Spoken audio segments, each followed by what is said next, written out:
Super Team. Itulah kata yang menggambarkan Miami Heat di tahun itu. Dwyane Wade yang berhasil menjuara NBA bersama Miami Heat di tahun 2006 memperpanjang kontraknya lagi di Miami.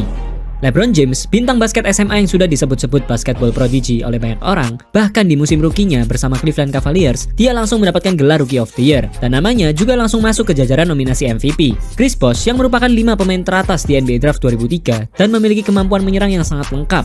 Di tahun 2011, mereka semua berada di masa prime-nya, dan mereka bermain bersama di Miami Heat. Bayangkan saja, 3 pemain All-Star level menjadi satu tim, dan hal ini menimbulkan kontroversi yang sangat besar. Namun semua narasinya merujuk pada LeBron James, yang membuat Miami Heat menjadi tim yang sangat dibenci oleh semua orang. 24 jam setelah LeBron mengatakan kalau ia akan bermain di Miami, semua fans Cleveland langsung menjadi anarkis. Mereka mulai menghina-hina, menyumpahi, dan bahkan membakar semua jersey bernama James di Cleveland. Para media juga mengkritik keputusan LeBron yang meninggalkan Cleveland saat dia sedang di puncak karirnya bersama Cavs. Dia yang sebelumnya adalah pahlawan yang dipuja-puja seketika dicap sebagai penjahat dan pengkhianat. Namun, LeBron tidak sedikit pun terpengaruh akan hal itu. Dia bahkan mengklaim kalau ia akan mendapatkan 7 gelar juara untuk Miami dan membuat nama untuk Big Three mereka, The Heatles. Gak bisa dipungkiri lagi, di atas kertas Miami Heat adalah tim terkuat di NBA saat itu. Mereka memiliki 3 pemain scoring leader dari Miami, Cleveland, dan Toronto. Tim yang selalu kalah setelah musim juaranya di 2006 itu seketika menjadi tim terkuat kedua di wilayah timur. Tentu saja nomor satunya adalah Chicago Bulls yang memiliki Derrick Rose, sang MVP termuda di NBA. Namun meskipun Heat berada di urutan kedua, mereka masih menjadi jagoan di wilayah timur. Mereka punya LeBron James yang memiliki keatletisan melebihi siapapun di NBA saat itu. Dwyane Wade yang memiliki speed dan agility yang sangat bagus. Dan Chris Bosh, power forward yang bisa melakukan apapun. Menjadi center, forward, bahkan dia bisa 3 point. Tapi jangan lupa, mereka bertiga adalah pemain bintang dan sedang di masa prime-nya masing-masing. Dan tentu saja, chemistry mereka sangat jelek. Masing-masing dari mereka ingin menjadi pahlawan di lapangan, sehingga tidak ada permainan tim yang bagus. Mereka hanya mengandalkan isolation bergiliran untuk mencetak angka.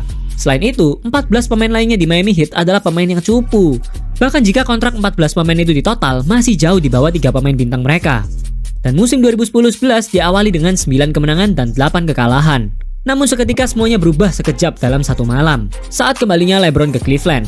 Ketika para pemain Miami Heat memasuki lapangan, seluruh stadion dipenuhi dengan gemuruh teriakan dari fans Cleveland yang menghina LeBron. Pihak NBA sampai meminta bantuan kepolisian untuk mengawal pertandingan tersebut karena takut terjadi insiden kericuhan di arena.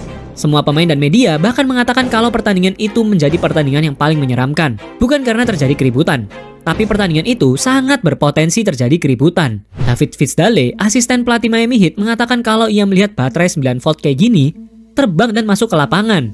Tapi di luar semua kebencian dari fans Cleveland, pertandingan itu mungkin bisa dibilang salah satu permainan terbaik dari LeBron James. Dia berhasil mencetak 38 poin di kandang Cavs. Tapi yang lebih luar biasanya lagi, Miami Heat untuk pertama kalinya terlihat seperti sebuah tim yang bekerja sama untuk satu tujuan, kemenangan. Dan setelah game itu, Miami Heat langsung dibenci oleh semua fans di setiap kota. Tapi kebencian itu malah membuat The Heatles ini makin jago lagi. LeBron menyelesaikan musim dengan rataan 26, 7, dan 7.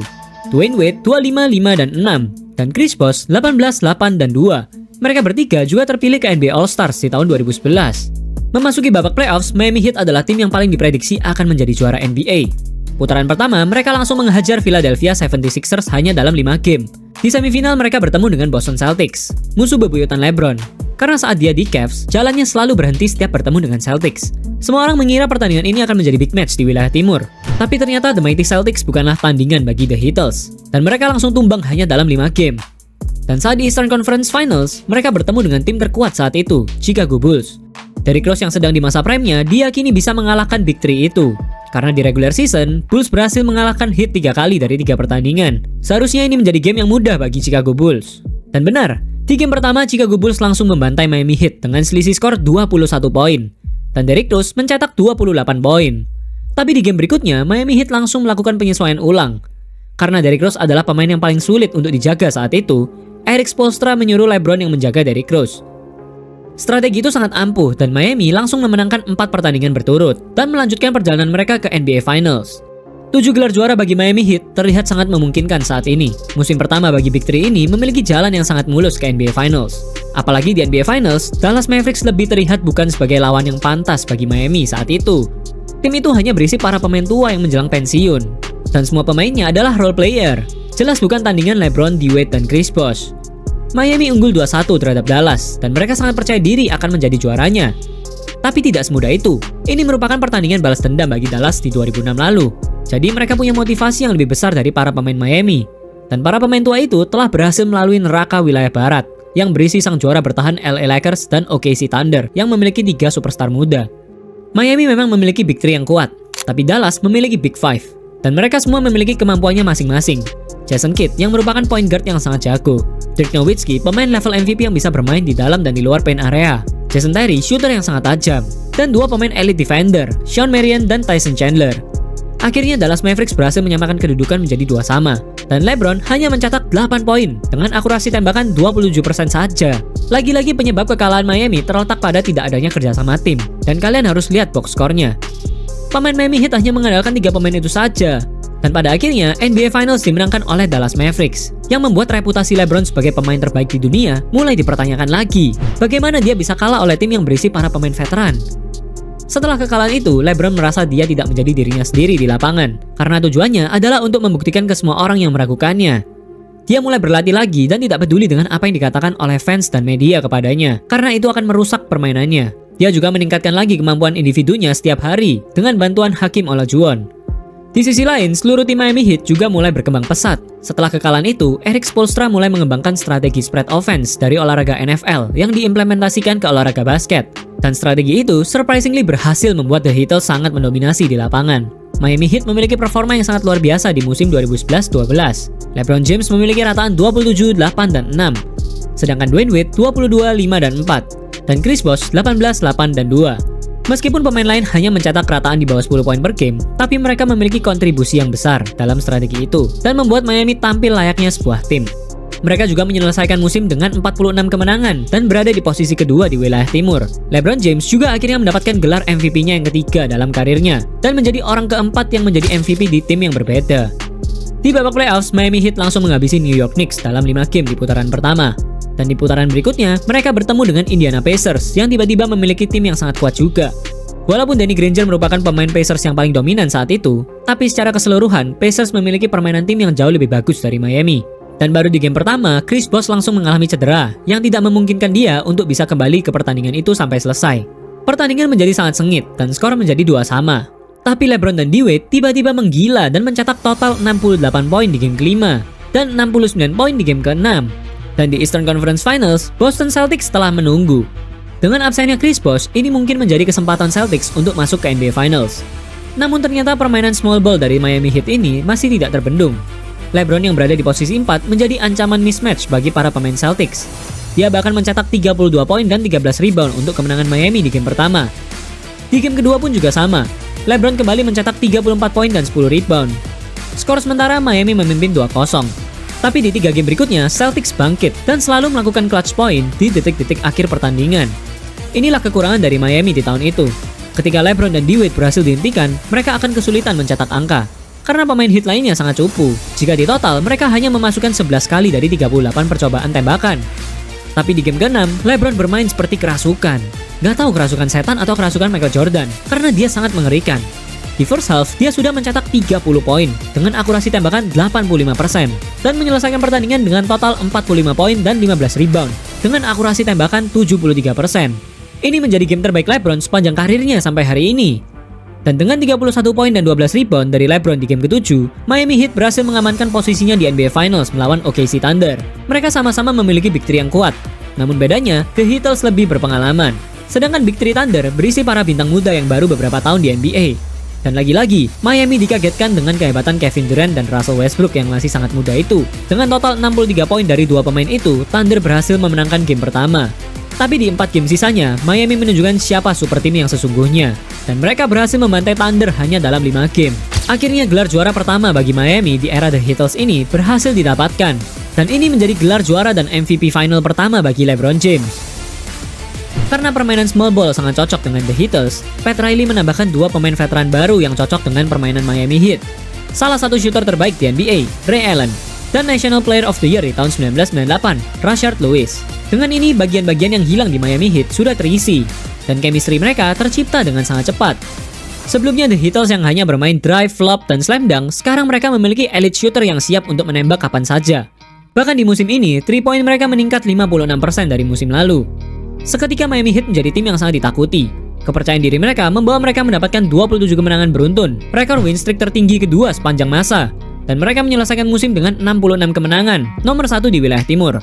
Dan dengan rataan 27, 8, dan 7, LeBron James kembali mendapatkan MVP untuk keempat kalinya, dan back-to-back MVP 2 kali. Saat di babak playoffs, mereka langsung mengalahkan Milwaukee Bucks dan Chicago Bulls di putaran pertama dan kedua.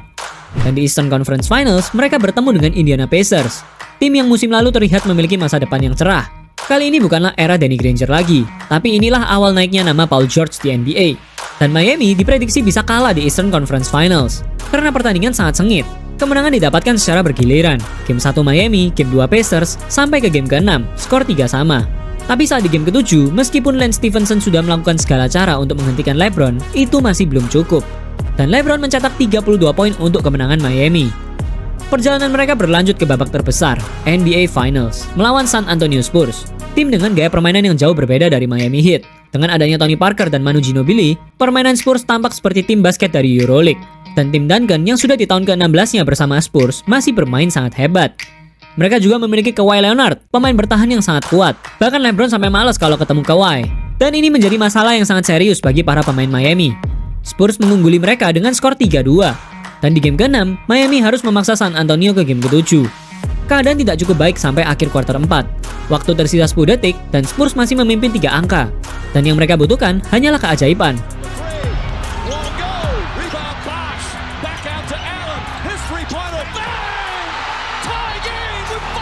Setelah itu, Miami langsung memenangkan game 6 di babak overtime. Dan di game ke-7, LeBron James sangat on fire. Bahkan Kawhi Leonard tidak bisa menjaga LeBron saat itu. Setelah ia mencetak 37 poin di game ke-7, Miami Heat langsung menjadi juara lagi secara berturut-turut. Dan LeBron juga menjadi MVP Finals lagi.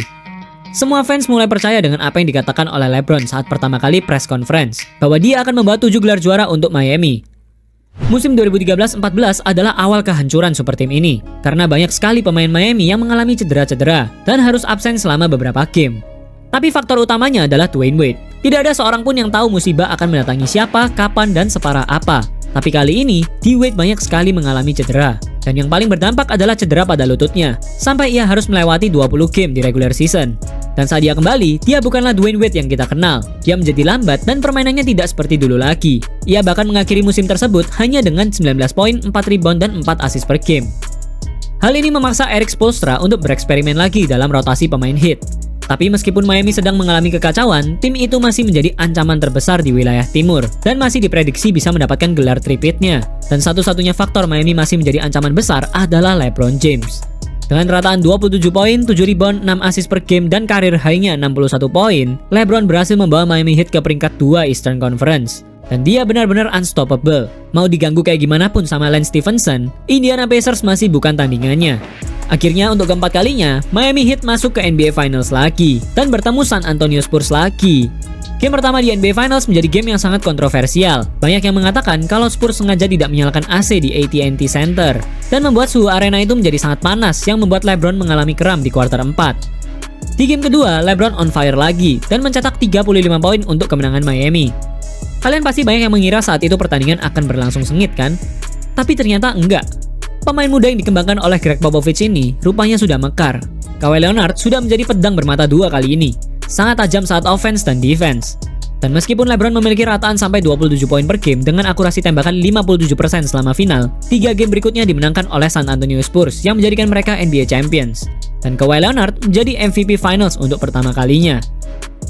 Setelah kekalahan itu, LeBron sudah tidak optimis lagi bermain di Miami Heat karena Chris Bosh dan D. Wade dinilai sudah tua dan tidak bisa bersaing lagi. Akhirnya, setelah 4 kali masuk ke NBA Finals, 2 kali juara, dan 2 kali MVP bersama Miami Heat, LeBron memutuskan untuk kembali ke kampung halamannya, Cleveland Cavaliers, dan menutup era The Heatles di tahun 2014. Era ini telah menjadi era Miami Heat yang terbaik sampai hari ini. Dan sejak terbentuknya The Heatles, para pemain mulai mengubah pandangannya untuk menentukan takdir mereka sendiri di tim mana ia ingin bermain. Kalau kalian suka dengan cerita-cerita sejarah basket, tolong like dan subscribe ya.